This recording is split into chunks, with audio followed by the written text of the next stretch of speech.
Corona ने किया पूरी दुनिया को जैन सिद्धांतों पर चलने को मजबूर। 24वें तीर्थंकर भगवान महावीर के काल में जैन धर्म अपने चरमोत्कर्ष पर था। जैन धर्मावलंबी भी अनगिनत थे, मगर अकेले कोरोना वायरस ने पूरी दुनिया को जैन धर्म के सिद्धांतों पर चलने को मजबूर कर दिया है।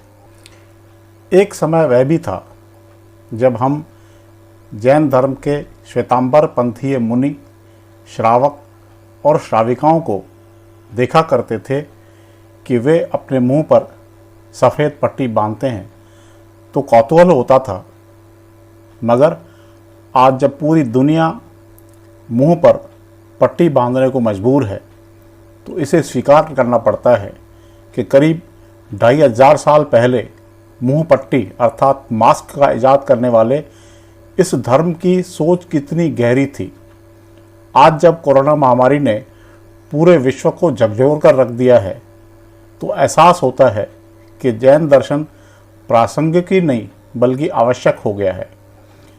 ज्ञातव्य है कि मुख पट्टिका लगाने की परंपरा भगवान महावीर स्वामी ने शुरू की थी। इसका उल्लेख विभिन्न जैन आगमों में मिलता है। श्वेतांबर जैन संप्रदाय के स्थानकवासी, अमूर्ति पूजक और तेरापंथ में मुंह पर पट्टी बांधने की परंपरा है। यह 4 इंच चौड़ी व 7 इंच लंबी होती है। इसे कपड़े को 4 तह करके बनाया जाता है, इसलिए इसमें कीटाणु जाने का खतरा बिल्कुल नहीं होता। उल्लेखनीय है कि वर्तमान में मास्क के बारे में वैज्ञानिक मान्यता है कि वायरस को रोकने के लिए कम से कम 3 लेयर मास्क जरूरी है। वस्तुतः जैन धर्म में मुंह पट्टी, जिसे आज हम मास्क के रूप में जानते हैं, उसका उपयोग सांस की गर्माहट से सूक्ष्मतम जीवों की हिंसा को रोकने और वाणी पर संयम के लिए किया जाता है। आज हम जानलेवा सूक्ष्मतम जीवाणु अर्थात कोरोना वायरस से बचने के लिए इसका उपयोग करने लगे हैं। हालत यह है कि कोरोना वायरस से बचने के लिए अब तक कोई दवाई इजाद नहीं होने के कारण यह कहा जाने लगा है कि जब तक दवाई नहीं तब तक मास्क ही दवाई है। हालांकि कोरोना से बचने के लिए फ़िलहाल वैक्सीन की खोज की जा चुकी है, मगर वह केवल रोग प्रतिरोधक क्षमता को बढ़ाने के लिए है ताकि हमारा शरीर उससे लड़ सके। कोरोना से ग्रस्त होने के बाद उससे मुक्ति के लिए परफेक्ट दवाई अभी तक नहीं खोजी जा सकी। ऐसे में मुंह पट्टी बनाम मास्क ही कोरोना से जंग लड़ने के लिए सबसे बड़ा शस्त्र माना जा रहा है। कोरोना ने पूरी दुनिया को मुंह पट्टी बांधने को मजबूर कर दिया है। राजस्थान में तो मास्क पहनना कानूनी जरूरी कर दिया है। अमेरिका में वैक्सीन के 2 डोज लगा चुके लोगों को मास्क पहनने से छूट दी गई है, मगर उसके पीछे वहाँ के स्थानीय राजनीतिक कारण बताए जाते हैं। अब बात करते हैं कोरोना से बचने के लिए किए जा रहे दूसरे उपाय की।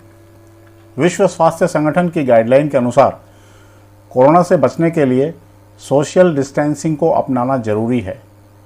वैसे यह शब्द उचित नहीं है, क्योंकि सामाजिक दूरी नहीं बल्कि शारीरिक दूरी की ज़रूरत है, अर्थात फिजिकल डिस्टेंसिंग। 2 व्यक्तियों के बीच कम से कम 2 गज की दूरी होना जरूरी है। वजह यह है कि खांसने या सांस लेने से कोरोना एक से दूसरे में फैलता है, इसलिए एक से दूसरे से दूर रहने की हिदायत दी गई है। जैन धर्म में इसी सोशल डिस्टेंसिंग को संघेटा कहा जाता है। मास्क के अतिरिक्त पूरा जोर इसी पर दिया जा रहा है। तीसरा जैन सिद्धांत है सम्यक एकांत, जिसका अंग्रेजी में समानार्थी शब्द है आइसोलेशन। कोरोना के संक्रमण के डर से WHO की ओर से जारी आइसोलेशन के नियमों को सारी दुनिया मान रही है। आइसोलेशन की पालना की जाए तो कोरोना संक्रमण का खतरा बिल्कुल नहीं रहेगा। जैन धर्म के चौथे सिद्धांत अलगाव को वर्तमान में क्वारंटाइन के नाम से अपनाया जा रहा है। वस्तुतः जैन धर्म में ध्यान लगाने के लिए अलगाव के सिद्धांत का भी पालन किया जाता है। यदि किसी व्यक्ति में कोरोना के सामान्य लक्षण दिखते हैं तो उसे 14 दिन के लिए क्वारंटाइन कर दिया जाता है। ज्ञातव्य है कि कोरोना गाइडलाइन की अवहेलना करने वालों को तुरंत क्वारंटाइन सेंटर भेजा जाता है, भले ही उनमें कोरोना के सामान्य लक्षण न हों। उन सेंटर्स में जांच के बाद नेगेटिव पाए जाने पर ही छोड़ा जाता है। सर्वविदित है कि अहिंसा के मूल मंत्र को मानने वाले जैन धर्मावलंबी पूर्णतः शाकाहार का पालन करते हैं।